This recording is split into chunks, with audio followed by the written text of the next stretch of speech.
પંચમહાલ જિલ્લામાં ભેદી વાયરસને કારણે 3 બાળકોના મોત થતાં વિસ્તારમાં હાહાકાર મચી ગયો છે, ત્યારે વાલીઓ ભયના ઓથા હેઠળ આવી ગયા છે। પંચમહાલ જિલ્લાના શહેરા તાલુકાના ડોકવા ગામના ડુંગર ફળિયામાં રહેતા એક નાનકડા પરિવારમાં હસતું રમતું અક્ષય નામનું બાળક જે બીજા ધોરણમાં અભ્યાસ કરતું હતું તેની મોડી રાત્રે અચાનક ઠંડી લાગવા માંડી અને તાવ આવી ગયો।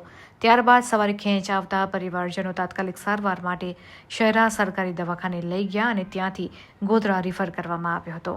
જો કે બાળકની સ્થિતિ સારી ન હોવાથી તાત્કાલિક વધુ સારવાર અર્થે વડોદરા સિવિલ હોસ્પિટલ ખાતે ખસેડવામાં આવ્યો હતો, જ્યાં તબીબો દ્વારા રિપોર્ટ માટે બ્લડ સેમ્પલ લેવામાં આવ્યા હતા। જો કે સારવાર દરમિયાન 8 વર્ષીય બાળક અક્ષયનું મોત થયું હતું। બાળકનું મોત ભેદી વાયરસને કારણે થયું હોવાને લઈને આરોગ્ય વિભાગની ટીમ દ્વારા અસરગ્રસ્ત વિસ્તારોની મુલાકાત લઈ ભેદી વાયરસ વકરે નહીં તે માટે સેમ્પલો તેમજ જંતુનાશક દવાનો છંટકાવ કરવામાં આવ્યો છે।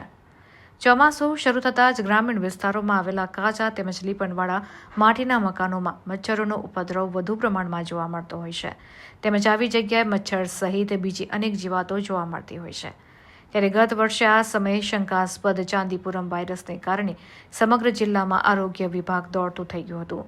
ત્યારે શંકાસ્પદ વાયરસ વધુ ન વકરે તેમજ આ વાયરસના મુખ્ય લક્ષણો તેમજ તે કઈ રીતે ફેલાય છે તે માટે પુણેથી નિષ્ણાંતોની ટીમ આવી અને અસરગ્રસ્ત વિસ્તારોમાં સર્વે હાથ ધરી પરિવારજનો તેમજ પશુઓ, ઉંદર સહિતના અલગ અલગ લોહીના સેમ્પલો લેવામાં આવ્યા હતા અને તેને પૂના ખાતે મોકલવામાં આવ્યા હતા। હાલ ચોમાસાની શરૂઆત થતાં જિલ્લામાં ભેદી વાયરસની ઝપેટમાં શહેરા, હાલોલ અને ગોધરા તાલુકાના 4 બાળકો આવ્યા હતા, જે પૈકી 3 બાળકોના મોત થયા છે અને હાલ એક બાળકની વડોદરા સિવિલ હોસ્પિટલ ખાતે સારવાર ચાલી રહી છે। જો કે 3 બાળકોના ચાંદીપુરમ અંગેના રિપોર્ટ નેગેટિવ આવ્યા છે અને ચોથા બાળકનો રિપોર્ટ હાલ પેન્ડિંગ છે। પંચમહાલ જિલ્લામાં એક સાથે ICMRની ટીમો સર્વે માટે અસરગ્રસ્ત વિસ્તારોમાં ઉતરી છે અને શંકાસ્પદ વાયરસની ઝપેટમાં વધુ બાળકો ન આવે તે માટે આરોગ્ય વિભાગને સાથે રાખીને સર્વે હાથ ધરવામાં આવી રહ્યો છે। ડોકવા ગામ હતું, સ્કૂલમાં જતો તો ડુંગર ફરી અમને લખવા વાંચવાનો પહેલો નંબર હતો, તો હું સવારમાં મીટિંગ હતી એટલે એની હંગાત જ જેલી અને હંગાત આવી અને સાંજે ખાધ્યું, રમ્યો, મસ્તી કરી અને ભાઈ જોડે ટીવી જોઈ 10-11 વાગ્યા લગી, પછી રાત્રે સૂઈ ગયો। પછી 3 વાગે આમ ઠંડી ને ઝાડા ને એવું ચાલુ થઈ ગયું। પછી સવારમાં મેં કીધું દવાખાને લઈ જઈએ બેટા, તો ભુવાજીને તઈ લઈ જાઓ, તઈથી શહેરા લઈ જાઓ, શહેરા કે મગજનો તાવ હે, અહીંથી ગોધરા લઈ જાઓ, ગોધરાવાળા કીધું કે આમ પાણી ભરાઈ ગયું મગજમાં, એમ કરીને બરોડા લઈ જાઓ, તો બરોડા અમે લઈ ગયો ઓક્સિજન પર, તઈ લઈ જઈને ઓક્સિજન મેલે અંગીસરો મૂક્યો, બધું લોહી ખેંચીને શરીર કારું મેં કરી નાખેલું, એને બોલાતું નહોતું, કમ જોવાતું નહોતું। અમે પૂછ્યું તા કે એ તો કોમામાં જતો રહ્યો એમ, તો અમે કીધું કેટલા દિવસે આવશે, તા કે આવી જાય તો અઠવાડિયામાં ન કે મહિનો લાગશે એમ। તો પછી કે અંદર ઓલ પાડવો પડે, પાછળથી એમ પાઇપ નાખવી પડશે, મગજનું પાણી થઈ ગયું તો ખેંચવું પડશે, એક રાતમાં કેવી રીતે પાણી થઈ જાય। પછી અમે કીધું કે સારું, અમારો છોકરો સારો તો થઈ જશે ને ગમે તેમ કરી, એમ કરીને અમે રજા આલી અને સહી કરી।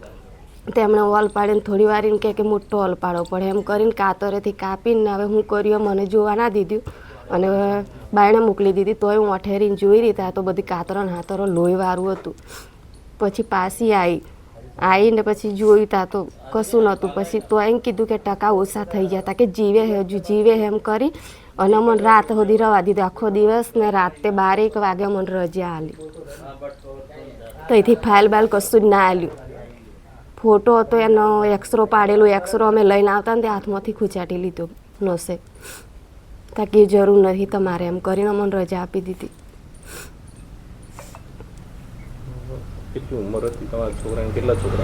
મારે 2 છોકરા, એક 7માં ભણે ને અને 8 વર્ષની ઉંમર હતી।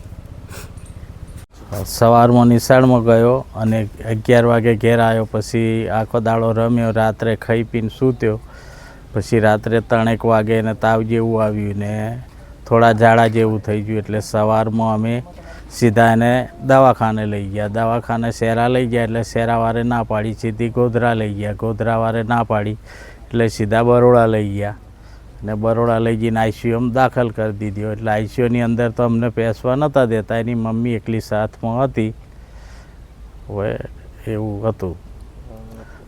શું થયું પછી આગળ ટીમ તમારે ત્યાં આવી તો હા તો એ ટીમ અહીં ગઈ, આરોગ્યવાળા 2-3 વાર આવી ગયા બધા તપાસ માટે. ઓ ચાંદી માખ કરતા હતા એમ કરીને એ લોકો 2-3 વાર આવી ગયા અહીંયા આગળ બધી, અને એક વાર દવા પણ છોટી ગયા અહીંયા આવી.